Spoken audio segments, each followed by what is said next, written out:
Okay, Saul. So, our last matchup to preview for opening day is between the Maccabees and the Phillies. And what a matchup we have. Let's start with the Maccabees. Let's go around the horn like we've been doing with all the teams. Sure. And talk about some of the question marks and some of the solid players that they have. First of all, you have this outfield. You got Abe Jeff Cohen in center field, who I feel is the best center fielder in the league. And I don't say that lightly, considering we have Joe Chira, JT, Jacobatti is out this year. So I look at Abe Jeff as the best center fielder in the league. Strong center fielder. Very strong. His arm, I'd say, is better than anybody's. It's accurate and it's strong. So you have him patrolling center. And you got Bub in right field. Best right fielder in the game. In my opinion, he's the best right fielder in the game. And then you have Sonny in left. Now, Sonny is the oldest outfielder in the league. He's the oldest outfielder in any of the three positions, and he's playing left field. That's a lot of ground for an elder statesman like Sonny to handle. So what is your opinion on that? Yes, so Sonny was very vocal teaching his team during spring training, but also making sure to get enough reps at left field. He played left field in every hit around and in every scrimmage. And he looks good out there. Listen, I don't know what's going to happen when a ball's hit to the gap or over his head. Does he have the range? Is he going to get to the ball quick enough? That I'm not sure. But in spring training, Norman, his team, as well as himself, seems to think that he's going to be perfectly fine in that situation. Well, I'm not so worried about the gap because he has A.B. Jeff Cohen. And A.B. Jeff is speeding fast, and he could help him cover the gap. Sonny, of course, by the way, was a center fielder my whole playing career. He was a second-round pick, phenomenal hitter, and a center fielder. So obviously he'll catch all the fly balls that come his way. Only thing is, he's going to have to cover his ground, and it is what it is. But when you have Abe Jeff and Bub in an outfield with Sonny, that's very strong to me. Very. You go to the infield, you have Mo Shama at shortstop. Mo Shama dropped to become a second-round pick this year. Yes. I think that's because his bat seems to have dropped off a little bit. It has nothing to do with his range or his fielding at shortstop. He seems to be as strong of a shortstop as he's ever been, which is the best we've ever seen. Yes. Now, his fielding is unquestionably awesome. Someone made a comment on Sunday that they've never seen him throw a bad throw to first base. Right. Rarely does he do that. So, his range also will help the two question marks we have on the infield. You got DC playing third base. That's the hot corner. Rookie third baseman. Rookie third baseman coming from high school is one thing. You're going to have these big, fierce hitters. Yeah. And many of them hit the ball as hard as they could on the ground. That's the third base. For sure. Can DC handle third base in the YMSL right out of the box? I mean, I don't think we're here to answer that question. I think DC is going to have to answer that. But it's definitely, possibly the biggest challenge for a rookie in that spot. Third base, you're talking Steven Shalou, you're talking JT. These guys can scorch the ball. Yeah. They hit it to third base. Is he able to come through, or are there going to be growing pains? And you got to have the composure at third base that if you don't field it cleanly, the ball is hit so hard, you have time to knock it down. Dano's the best at this. If he doesn't field it cleanly, he knocks it down, he picks it up, and he throws across the diamond. You have time at third. But he's a rookie. He's got to get that clock figured out in his head. For sure. Also, interesting of note on DC is that in spring training, he was batting leadoff for the Maccabees. Now, Norman, that could be to get him more at-bats, to get him acclimated to YMSL, or that could be their plan going forward. They'd be crazy if they put him to leadoff. I know the Mets won today 2-0, and they put Pete Alonso right in the middle of things and batting second. Yes. That's fine. That's what Mickey Callaway decided to do. I don't think Sonny's going to decide to do that. I think DC is going to bat 10th or towards 10th in this lineup. Remember, Mo Shama loves to lead off. Sonny was a leadoff man, loves to lead off. And Bub, in my opinion, is the best leadoff man on this team and in the league. Leading off, I would put Bub. I think Sonny's going to put himself leading off and put Bub in an RBI spot. So I don't see DC cracking leadoff on this team. They also have Jamie at short center field. when they made the trade, Mo Mallow was the third baseman, and they traded him for Jamie. People assumed Jamie would play third, but no, he's going to short center. But let me just mix it up for you a little bit more, because Jamie is out week 1. Really? Yes, which means you got your two bench players here. I'm gonna imagine Ruby's gonna slide in. Okay, so let's put Ruby there, Saul. Ruby really impressed me with the way he plays. I know he could cause a couple of migraines, and I know he thinks he wants to bat fourth and play shortstop on every team. But let's assume he finds his spots to play, and Sonny will get him in the right spots. Ruby was a really good infielder on that team, and he really impressed me. I didn't think he'd be able to play as well as he did. I thought it was a good pick where he took him. Yeah. No, he batted over 400 last year. Yeah. By no stretch did Ruby have a bad year. He was second in Rookie of the Year ballots, losing to his teammate. Mm-hmm. And the problem with Ruby on this team is really more of the point that there's really nowhere to put him. You know, I think he deserves a spot on a team.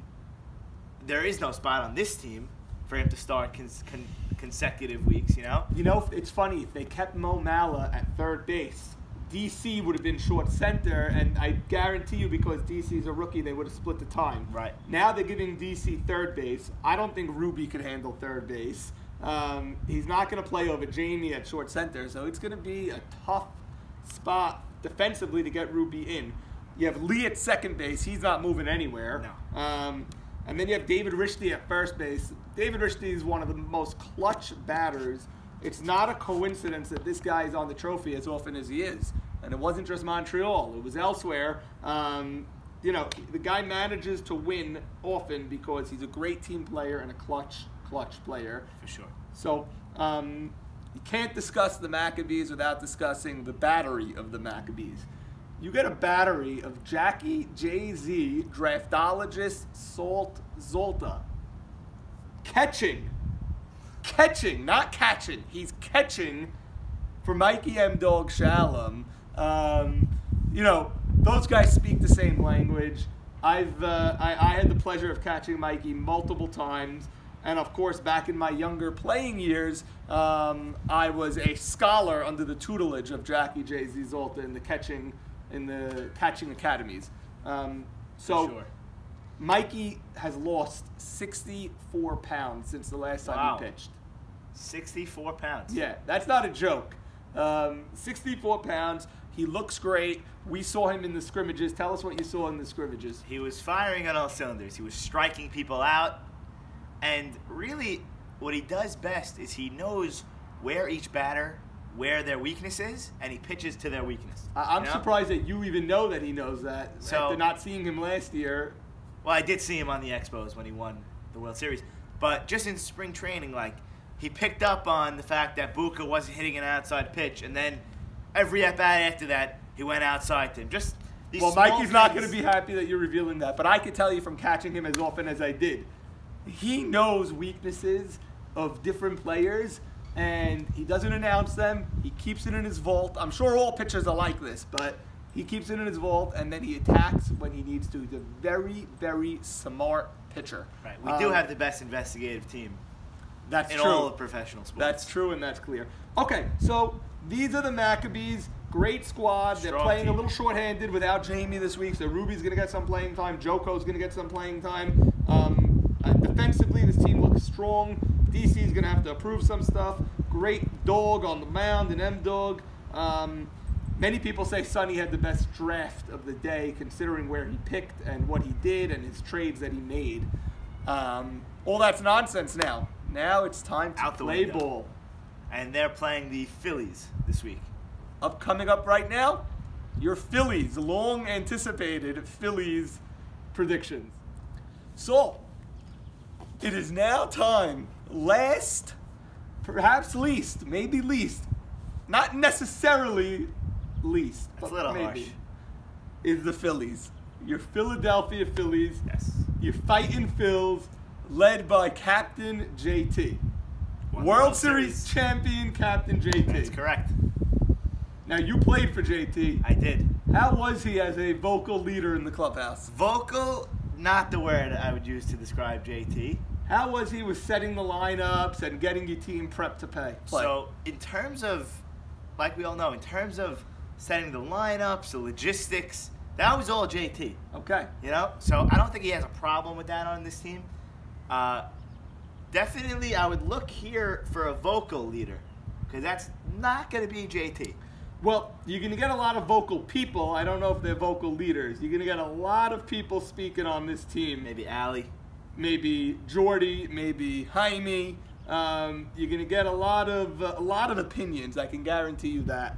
Let's look at the team JT drafted at full strength for a moment. This infield is tremendous. This is a tremendous infield. Solly and Towel, JT's brother. I don't know if you've seen him play. At third base, he's strong. He's pretty strong at third. Allie at shortstop can stick it with the best of them at shortstop. I know he's played center field mostly lately, but Allie, we made a move mid-year in Montreal. He moved from center back into the infield at short.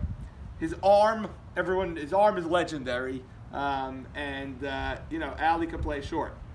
Jordy at short center. You played with Jordy last year. Yeah, I played with Jordy. He played shortstop for us. And the debate, from what I'm hearing, my team is gathering that Jordy was given the option of third or short center. And he concluded on short center more because third base would be more of a waste of Jordy's range, because he still has the range. He could still play shortstop. Obviously, he's conceding to Allie, who's one of the best shortstops in the game. But that's why he made the move to short center. Now, that's interesting because when Jordy came up before he was a shortstop, he played third for at least a couple of seasons, and he was phenomenal at third. He was really good. I always felt that he was a better third baseman than he was a shortstop, in my own personal opinion. I thought he was great at third, so I would think he would want to run back to third, but I know the thing lately, the last couple of years, is that short center is more important than third all of a sudden. I'm not sure if I agree with that, but I know many people do. Right. Well, it depends how you use it. You could use it as a double shortstop or as the up-the-middle type of guy, you know? The truth is, I like it for this team because I don't want to move SNT from third. That's where he's always played. I like him there. He's strong there. So no reason to put Jordy there and then move SNT up here. No reason for that. Right. Leave him there. Then you have Jordy at short center. So now this left side is unbelievable. Very strong. Unbelievable.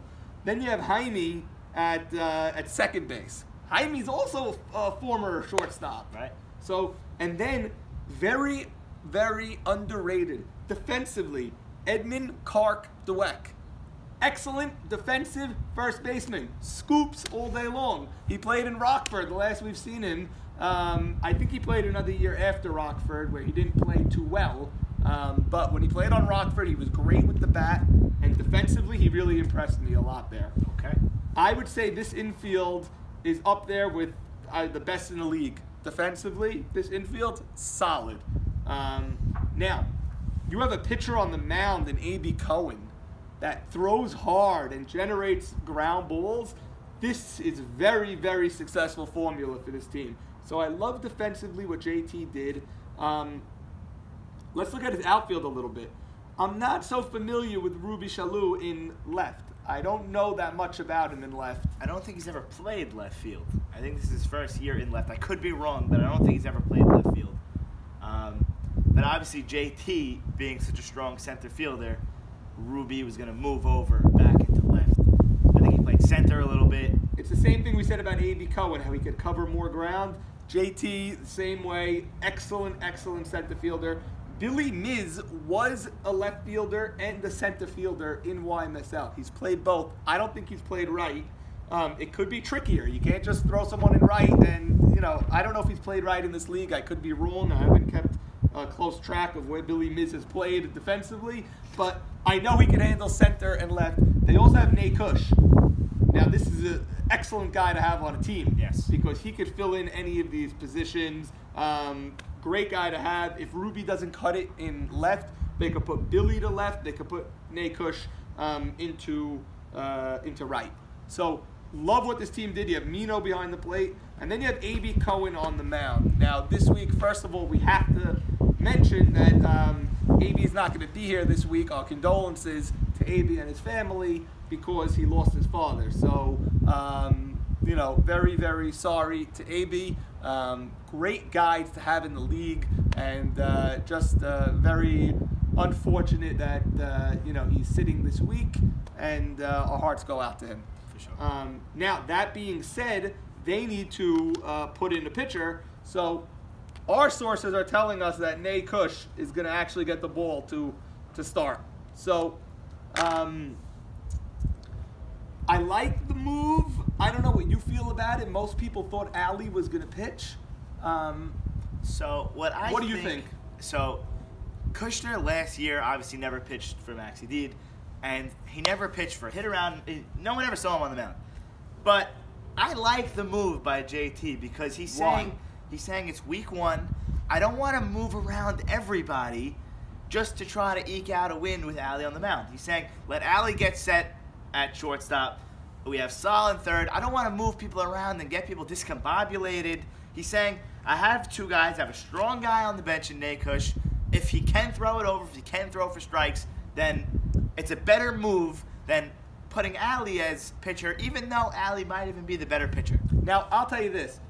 I think it's one of the biggest mistakes that captains make over my years of watching YMSL. Over the last 30 years of watching this league, one of the biggest mistakes is one guy is missing and a captain moves the whole team around.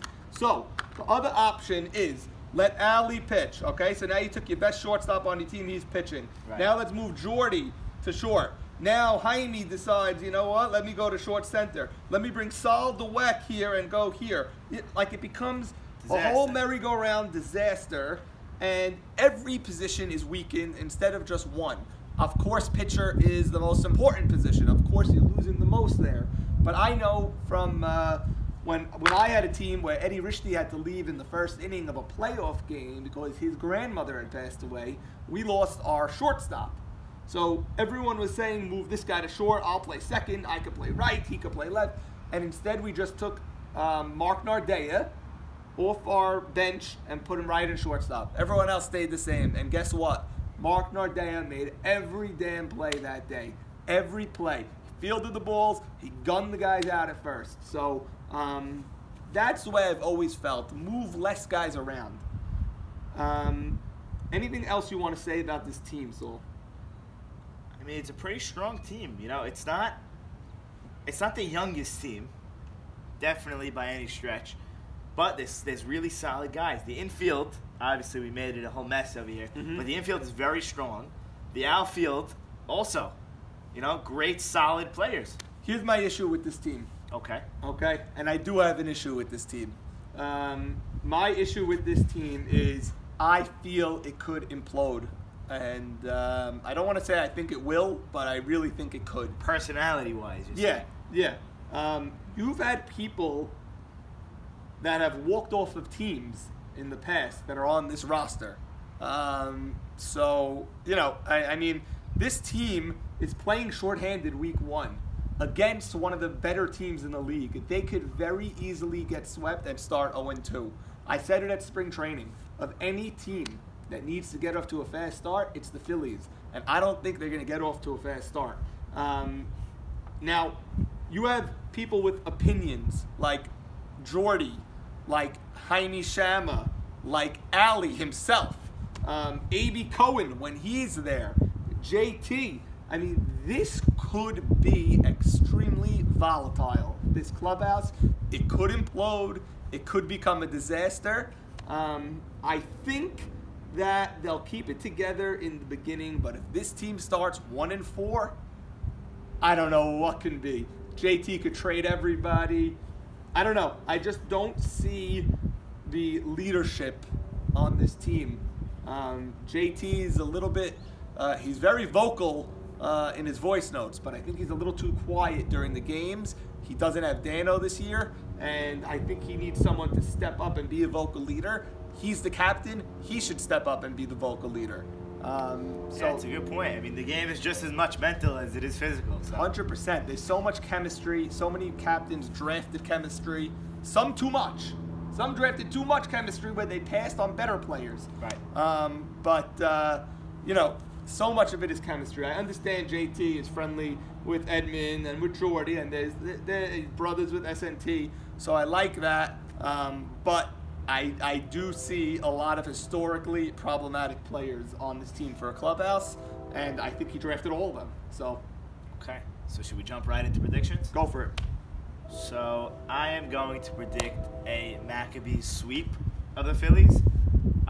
It's no hit on JT. It's no hit on their team. Obviously, they're a little shorthanded this week, but I think the Maccabees lineup is very strong. On top of the fact that I've seen almost every Maccabee at spring training. You know, they've been training for around a month now, and I think that the Week 1 rust that some teams experience won't be experienced by the Maccabees, and for that reason, I'm giving them a sweep.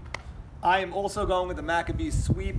Mikey Shalom looks too good in spring training, off-season regiment, his weight loss. He's throwing hard, and these guys don't have A.B. Cohen. So originally we filmed and I gave them a split, but then we had to refilm today because of the A.B. Cohen situation, and I think because of that, the Maccabees will sweep. So that's it. So thank you. Great job. And we'll see everybody opening day, Sunday morning, 9 a.m. Week 1. Can't wait.